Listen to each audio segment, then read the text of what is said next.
என்ன இது? ரூம சாத்திக்கிட்டு எல்லாத்தையும் பரப்பி போட்டுட்டு என்ன ஆராய்ச்சி பண்ணிட்டு இருக்க? அது இல்ல மம்மி, நாளைக்கு கதம்பம் ஃபுட் ப்ராடக்ட்ஸ்ல மார்க்கெட்டிங் டைரக்டரா சார்ஜ் எடுத்துக்கிறேன் இல்லையா, அதான் அதுக்கு எந்த மாதிரி ட்ரெஸ் பண்ணலாம்னு பாத்துட்டு இருக்கேன். இது பாரு மோகினி, ரொம்ப கஷ்டப்பட்டு பாடுபட்டு கதம்பத்துக்குள்ள உன்ன உட்கார வச்சிருக்கேன். ஆனா மார்க்கெட்டிங் டைரக்டருங்கிறது அவ்வளவு ஈஸியான போஸ்ட் இல்ல. ரொம்ப கஷ்டப்படணும், பொறுமை வேணும், நிதானம் வேணும், சின்சியரா உழைக்கணும். இது பாரு, கலாவும் ரங்காவும் என்ன முடிவெடுத்தாலும் அவங்கள நீ அனுசரிச்சு போகணும். அப்பதான் உன்னால அங்க வேலை செய்ய முடியும். பத்ரி பாக்கிறதுக்கு தான் சைலண்டா இருப்பாரு, ஆனா ரொம்ப இன்டெலிஜென்ட், எல்லா விஷயமும் தெரியும். காசி அண்ணன் பேருக்கு தான் டிரைவர், ஆனா ரங்காவோட கூட பிறக்காத அண்ணன். யாரு எந்த நேரத்துல என்ன செய்யறாங்கறதெல்லாம் கரெக்டா நோட் பண்ணி சரியா சொல்ல வேண்டிய நேரத்துல ரங்கா கிட்ட கரெக்டா சொல்லிடுவாரு. அதனால எல்லாரையும் கொஞ்சம் அனுசரிச்சு போ, யாரையும் எதிர்த்து பேசாத. அந்த போஸ்டுக்கு உண்டான மரியாதையை கொஞ்சம் காப்பாத்துமா. ஹேய், என்ன நான் உன்கிட்ட பேசிட்டு இருக்க, நீ என்ன பண்ணிட்டு இருக்க? மம்மி, இந்த ட்ரெஸ் நல்லா இருக்கா? ஏய், எனக்கு வர கோவத்துக்கு thank you mummy, thank you so much. ஏ மம்மி, எனக்காக நீ உன்னோட போஸ்ட விட்டு கொடுத்துட்டியே, இனிமே நீ என்ன பண்ணுவ? நான் என்ன பண்ணுவேன்? ரங்காவால என்ன பார்க்காம என்கிட்ட பேசாம இருக்க முடியாது. கொஞ்ச நாள் கழிச்சு கூப்பிட்டு அனுப்புவா. அவ ரூம்ல அவ சேர் பக்கத்திலேயே எனக்கும் ஒரு சேர போட்டு உட்கார வைப்பா. அப்ப ஒரு சாரி சொல்லிட்டு சேர்ந்துக்க வேண்டியதுதான்.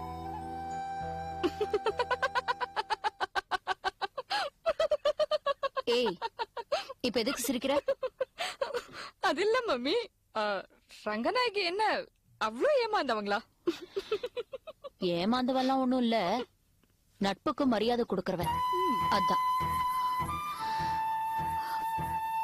இத பாரு மோகினி, நீ நினைச்சத நான் செஞ்சு முடிச்சிட்டேன்.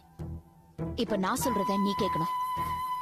முதல்ல செந்திலுக்கு எதிராக கொடுத்திருக்கிற கேஸ வாபஸ் வாங்கி அவரை வெளியே கொண்டு வா. ஒரு 10 நாள் போட்டோம். அதுக்கப்புறம் அவங்க கிட்ட பேசி சமாதானப்படுத்தி நடந்ததுக்கெல்லாம் மன்னிப்பு கேட்டு மறுபடியும் அவரோட சேர்ந்து வாழ்ற வழிய பாரு.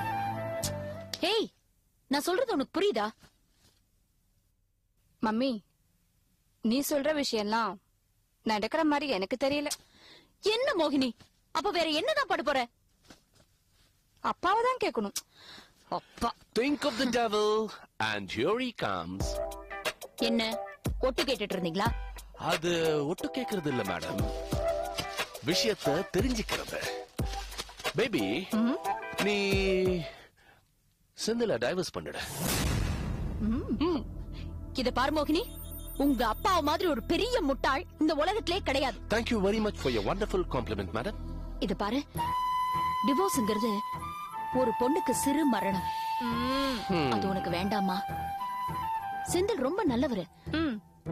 உங்க அப்பா இவ்ளோ பெரிய ஃப்ராடு அயோக்கியன்னு தெரிஞ்சும் இவர் கூட நான் ஏன் தெரியுமா இவ்வளவு நாள் வாழ்ந்துட்டு இருக்கேன்? வேற வழி இல்ல டார்லிங். பாத்தியா, இவரே சொல்றேன். ஆனா செந்தில் அப்படி இல்ல. நீ செந்தில் கூட தான் இருக்கணும், அதான் உனக்கு நல்லது. புரிஞ்சுதா? இந்த மனுஷன் பேச்ச கேட்டு நாசமா போகாத.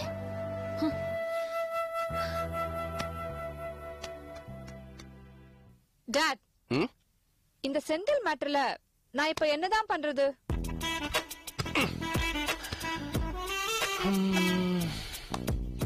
உன் அம்மா சொன்ன மாதிரி நம்ம அந்த கேஸ் வாபஸ் வாங்கிடலாம். ஒரு 10 நாளுக்கு அப்புறம் நீ செந்தில கூட்டிக்கிட்டு தண்ணி கொடுத்துன்னு போயிடு. ஆனா அவனை வேலைக்கு போக விடாம தடுத்தட. பணத்துக்காக உன் முன்னாடி கையேந்தி நிக்கணும். அப்படி நீ பண்ணியனா குடி சீக்கிரத்துல செந்திலும் என்ன மாதிரி ஆயிடுவான். நோ டாட், உங்கள மாதிரி ஒரு ஆளை பக்கத்துல வச்சுக்கிட்டு குடும்பம் நடத்தவே முடியாது.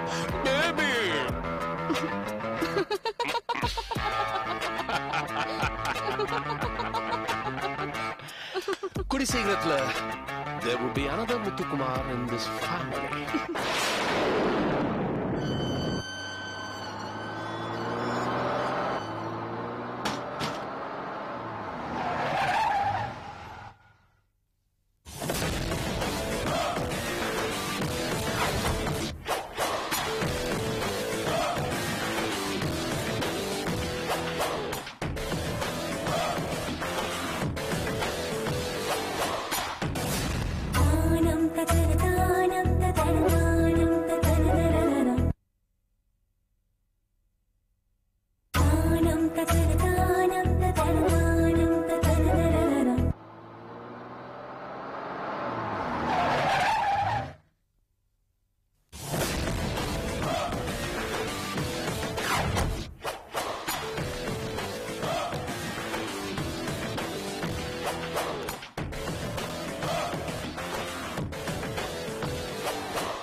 ஏன் எல்லாரும் சிரிக்கிறீங்க?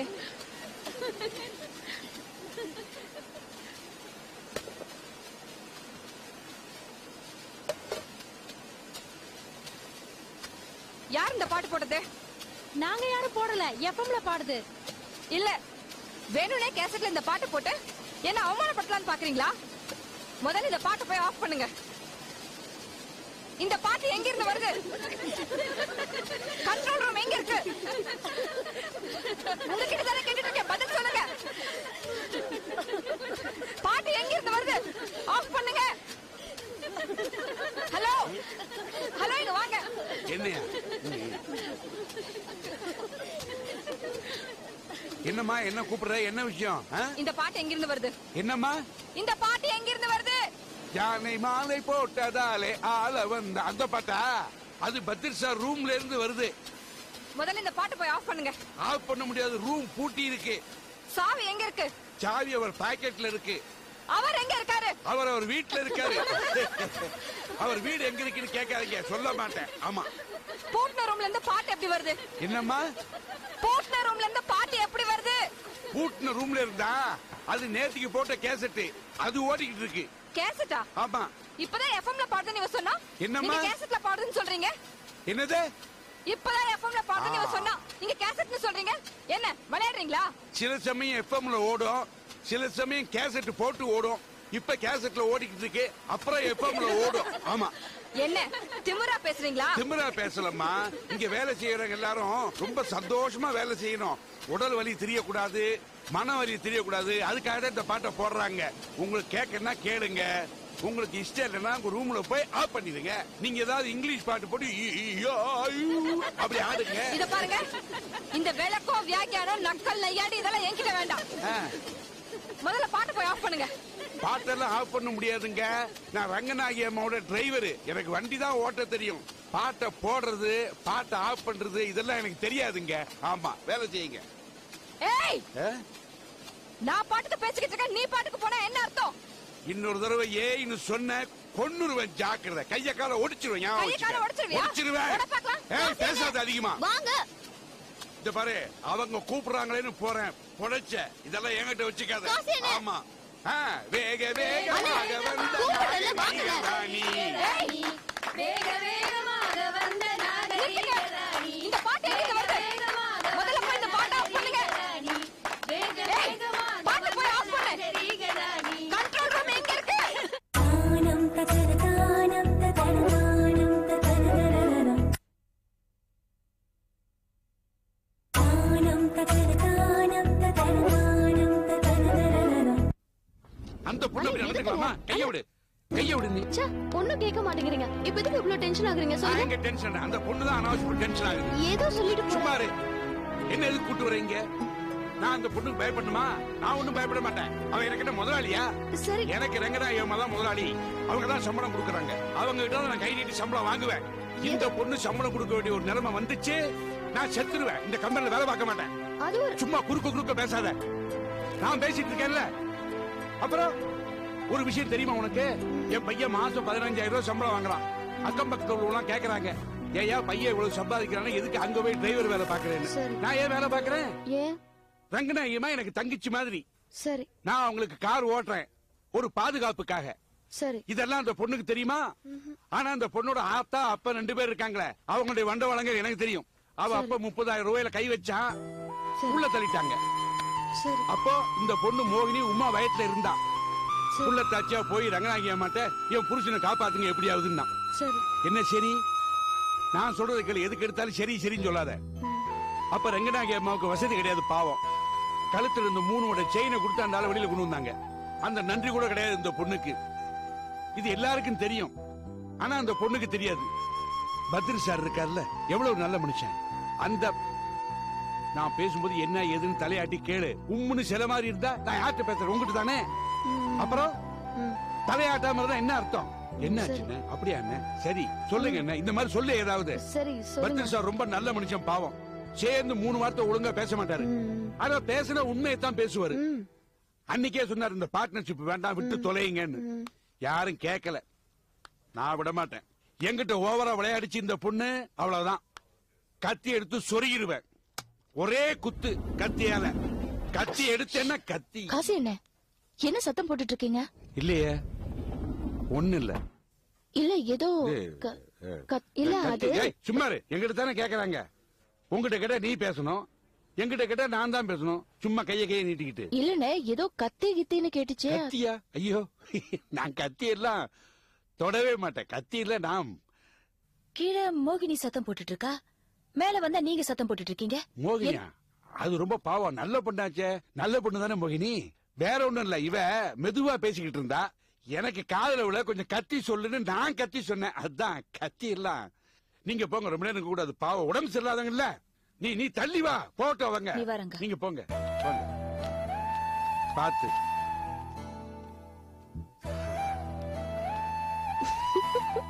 நீ சிரிக்காத. ஆமா, நல்லா கேட்டுக்க. நான் அந்த பொண்ணுக்கு பயப்பட மாட்டேன். இப்ப மறுபடியும் சொல்றேன், என்ன பத்தி உனக்கு தெரியாது. கத்தி எடுத்து ஒரே சொருகு மேல அனுப்பிடுவேன் அந்த பொண்ணை. என்ன காசி அண்ணா, இப்ப கம்பெனி இருக்க நிலைமையில நீங்க இப்படி பேசலாமா? இந்த நேரத்துலதான் நம்ம எல்லாருமே மேடம்க்கு துணையா இருக்கணும். அவங்கள ஒரு நல்ல லெவலுக்கு கொண்டு வரணும். இப்ப போய் அந்த பொண்ணை கத்தி எடுத்து குத்திட்டு வந்துட்டீங்கன்னா அந்த பொண்ணு செத்துரும், நீங்களும் ஜெயிலுக்கு போயிடுவீங்க. அப்புறம் உங்க தங்கச்சிக்கு யார் பாதுகாப்பா இருக்கிறது? உங்க தங்கச்சிக்கு யார் கார் ஓட்டுறது? சொல்லுங்க. ஆமா, அதான் கரெக்ட். அதான் முதல்ல உங்க தங்கச்சி கார் ஓட்டுங்க, அப்புறமா கத்தி வச்சு குத்தலாம். சரியா? சரி,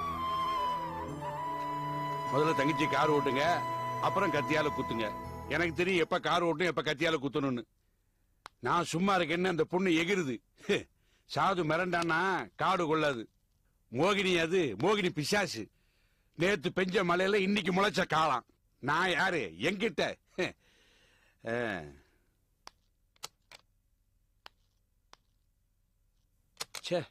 லிப்ட் வேற. அண்ணி வா. அண்ணி ப்ளீஸ் அண்ணி. அண்ணி நான் சொல்றது கொஞ்சம் கேளுங்க அண்ணி ப்ளீஸ். நான் யார் சொல்றதும் கேட்க போறது இல்ல. கொஞ்சம் வழி விடுறியா? அண்ணி வாடி வா. மரணி இல்லடா, உனக்கு கூட மன புத்தி இல்ல. அம்மா இப்பதான் ஹாஸ்பிடல்ல வந்திருக்காங்க.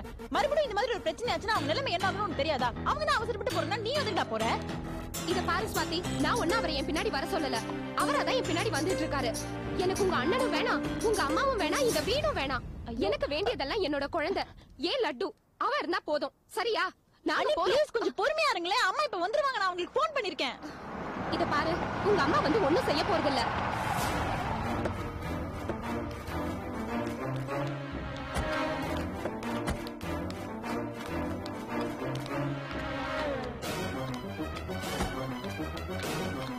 பரணி, என்னடா நான் என்ன பண்ண உனக்கு? ஏன் வீட்டை விட்டு போற? சும்மா எதுவும் தெரியாத மாதிரி பேசாதீங்க. மோகினி எதுக்கு மார்க்கெட்டிங் டைரக்டர் ஆக்கினீங்க? சித்ரா அவளை மார்க்கெட்டிங் டைரக்டர் ஆக்கலனா கம்பெனியை திறக்க முடியாது. இது உனக்கு தெரியாதா? அப்படியா? அப்ப சித்ரா உங்க எம்டி போஸ்ட்ல உட்கார வைங்க. ஏ பரணி, என்ன பேசிட்டு இருக்க நீ? சுவாதி, நீ வாய் மூடு. உனக்கு எதுவும் புரியாது. அந்த மோகினி சித்ராவை பழி வாங்குறதுக்கு தான் மார்க்கெட்டிங் டைரக்டர் போஸ்ட்ல வந்து உட்கார்ந்திருக்கா. இப்ப நாங்க அவளை பழி வாங்கி ஆகணும். அதுக்கு சித்ராவை அம்மாவோட எம்டி போஸ்ட்ல உட்கார வைங்க. அறிவு கிட்டத்தனமா இருக்கு நீ பேசுறது. தெரிஞ்சுதான் பேசுறேன்னு. என்ன பேசுறேன்னு? ஆமாமா, எங்களுக்கு எதுவும் தெரியாது. நாங்க தெரியாம தான் பேசுறோம். நீ தான் எல்லாமே தெரிஞ்சு பேசுற. நீ எதுக்கு இப்படி பேசுறன்னு எனக்கு தெரியும். என்ன தெரியும்? என்ன தெரியும் உங்களுக்கு? சுவாதி, சித்ரா நீ என்ன முடிவு பண்ணிருக்க? இத பாருங்க, நான் உங்ககிட்ட எம்டி போஸ்ட் கேட்கல. கேட்டது உங்க பையன். எனக்கு இந்த மாதிரி போஸ்ட்ல எல்லாம் இஷ்டம் கிடையாது. நான் இந்த வீட்டை விட்டு போறேன். அப்படியா? சரி போ. ஆனா லட்டு இந்த வீட்டுல தான் இருப்பா. அவ இந்த வீட்டுல பிறந்த குழந்தை. அவ வெளியில போய் கஷ்டப்படக்கூடாது. அவ ஏன் பொண்ணு, ஏன் கூட தான் வருவா. நான் அவளையும் தான் கூட்டிட்டு போறேன். அப்படியா? சரிம்மா, கூட்டிட்டு போ. யாராருக்கு என்னென்ன தோணுதோ அது எல்லாத்தையும் பண்ணுங்க. எல்லாரும் எப்படியோ போங்க. இந்த வீட்டையே இடிச்சு தரமட்டமாக்குங்க. யாராருக்கு என்னென்ன சொத்து வேணுமோ அது எல்லாத்தையும் எடுத்துக்கங்க. மொத்தமா கதம்ப ஃபுட் ப்ராடக்ட்ஸே இழுத்து மூடிடுங்க. ஆனா போறவங்களுக்கு மட்டும் ஒண்ணு சொல்றேன். அம்மா செத்துட்டா கடைசியா ஒரே ஒரு தடவை பாத்துட்டு போறேன்னு மட்டும் யாரும் வந்துடாதீங்க. நான் சொல்லிட்டேன். Madam please calm down madam please. Blood pressure high ஆயிடும். விடுமா. என்னமா பிளட் பிரஷர்? என் பிள்ளையே என்னை விட்டு போறேங்கிறா. இத பாரு பரணி, இந்த காம்பவுண்ட விட்டு நீ தாண்ட நான் செத்துருவேனா, நான் செத்துருவேனா நிஜமாவே.